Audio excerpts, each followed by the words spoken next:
Hey fruit faces, it is Clary Berry. I'm gonna try to find out where my microphone is here to figure out where to look. Hope you guys are having a good day. It's Friday night here for me. I'm just chilling with my little sober self, being the taxi as usual.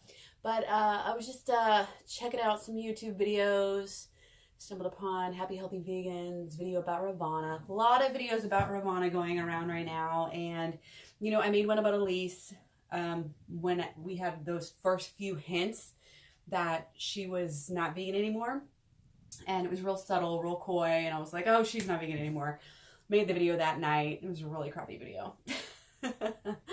But that's besides the point. Of course, now she's coming out saying not only is she eating like fish and all this other stuff, like meat, like full on meat as well. Rawvana's eating fish, eggs, I guess. Like, I don't even want to give them any attention.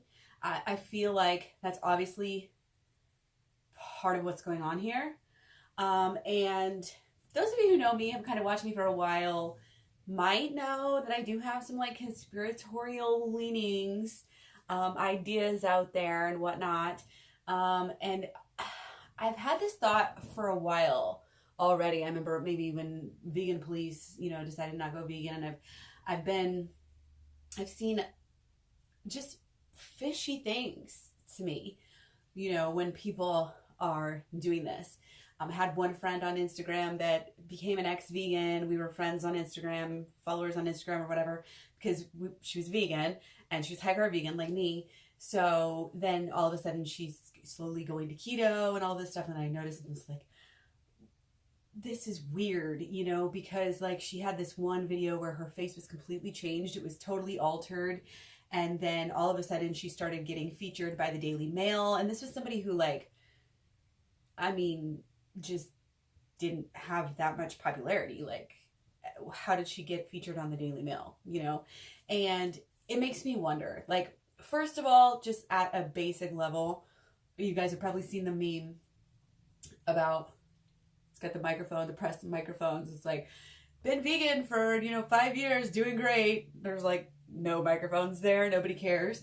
No people around. But when you say, oh, I went vegan and almost died, like, you have all the microphones, all the attention, and that's really how it is.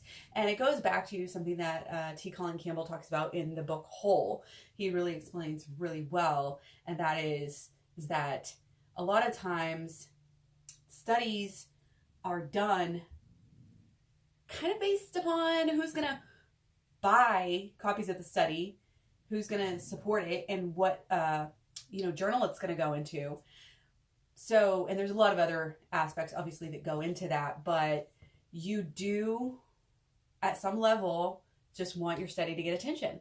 You want your name out there. And what sells? Oh, everybody already knows. We've known for 50, 75, however, 100 years or more, forever we've known fruits and vegetables, good for you, like, it's not rocket science. Everybody already knows this. So when people come out and say this, oh, I'm vegan, oh, I'm eating fruits and vegetables and I feel so healthy, it's just not as big of news. It's not as click-worthy as, guess what? I was vegan and then I almost died. It just gets so much more attention just for what it is, because it is more rare. It is counterintuitive. It goes against everything we really know deep down, about science. And I think that's why, certain people are attracted to it. But that's certainly why people like this chick can just go all of a sudden and be like on an article in the Daily Mail for like something that she said. And again, the picture was obviously fake. So I think that's what first got me going into this thing. I was like, this girl obviously knows that she's wrong. And I have doubts about her and Sean, but some of these other people who are vegans, or who are carnivores, I seriously doubt that they're even doing the protocol that they're saying. I mean, money and fame and power and all those stuff is so intriguing for people. And you have somebody that lies about getting a nose job. You have somebody that, will do whatever. I mean, you can tell they're totally fake. They just do themselves up from head to toe. They're trying to be an actor, yada, yada, yada. Something like this just clicks with me saying, this is fake. This is all fake. Your picture of yourself was photoshopped where you looked all super anorexic, because I've seen pictures your whole entire time of your Instagram and all this stuff. You didn't look like that these past 5 years you were vegan. So you're making shit up. So again, this is what started to lead me to believe that possibly she and other ex-vegans could be being paid. I mean, we know they have paid shills. We know that the meat and dairy industry is infiltrating social media. We know this because of emails within their industry, within their companies that have been released. We already know this. This is common practice, I think, for any advertising, you know, at this day and age, is to try to kind of make it seem, you know, like it's just all hip and, you know, not really advertisement and all of that. So they're just taking it a step further. And I believe how better, you know, to infiltrate than to prop people up like this, support them, have them gain a bunch of followers, a bunch of young impressionable followers, and then come up and say that. Like, why not? And I don't have any facts or stats, or I haven't even really thought about it that much and looked into it that much, but I want to throw it out there because I feel like people are putting so much energy into it, as we should, because we do need to counteract this. But I wanted to get the dialogue started because I know a lot of you guys are like super sleuths and internet stuff. And, you know, another reason I just want to say why I also have been thinking about this is because I think a lot of the stuff where you have people like, say Durian Ryder being attacked for different things that, I mean, honestly, I don't try to get into a lot of those drama videos, but if he's been called some really crazy things, I do know that. And why wasn't there ever, you know, any legal situations coming from this? Like what, you know, I don't know. I don't even know, like I said, the specifics about it, but I have seen enough like stuff online where it's like, I pretty much think that it was all fake. I think people have come out saying that it's fake. I mean, correct me if I'm wrong. And again, I don't get into this sort of thing. I'm a busy single mom. I don't have time for this. I don't even have time to watch Rawvana's whole video, or, you know, I didn't even watch Elyse's whole video either. So I just want to put it out there again to kind of see what you guys think about this, because I remember looking into the guy that was accusing Durian Ryder, and it was like, he was really, really rich and his parents owned like things all over. And there was really some concern about like who this guy actually was and why he was attacking Durian Ryder so hard. And, you know, this is just, it's not beyond our government or any corporations that have excess money that want to keep their power to do this sort of thing. I mean, when you had the civil rights movement, you had infiltration, you had disinformation, smear campaigns, and then trying to split the group up. And what is the best way?